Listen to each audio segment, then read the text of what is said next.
मध्यरात्री 2 वाजेच्या सुमारास शिरपूर तालुक्यातील टेकवाडे येथील श्रद्धास्थान असलेल्या शेषराव महाराज मंदिरात विटंबनेचा धक्कादायक आणि निंदनीय प्रकार समोर आला आहे।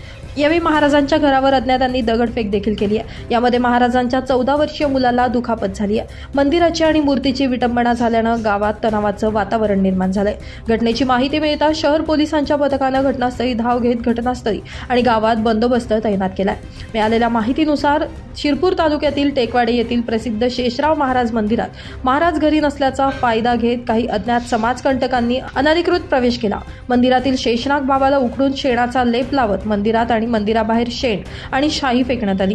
मंदिराच्या बाहेरील पोस्टर देखील फाडण्यात आले। तसेच अज्ञातांनी महाराजांच्या घरावर हल्ला करत दगडफेक केली। यामध्ये महाराजांचा 14 वर्षीय मुलाला दुखापत झाली। या प्रकारामुळे स्थानिक नागरिकांमध्ये नाराजी आणि संतापाचं वातावरण निर्माण झाले। श्रद्धास्थानावर झालेल्या या प्रकारामुळे तालुक्यातील आधारभूत श्रद्धा आणि आस्थेला धक्का लागलाय। घटनेची माहिती मिळताच शहर पोलीस ठाण्याच्या पोलिसांनी तात्काळ घटनास्थळी धाव घेतली। घटनास्थळाची पाहणी केली।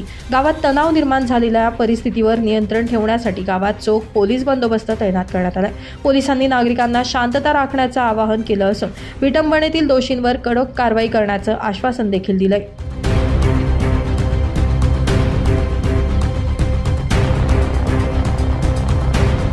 ब्युरो रिपोर्ट, माझा महाराष्ट्र न्यूज, धुळे।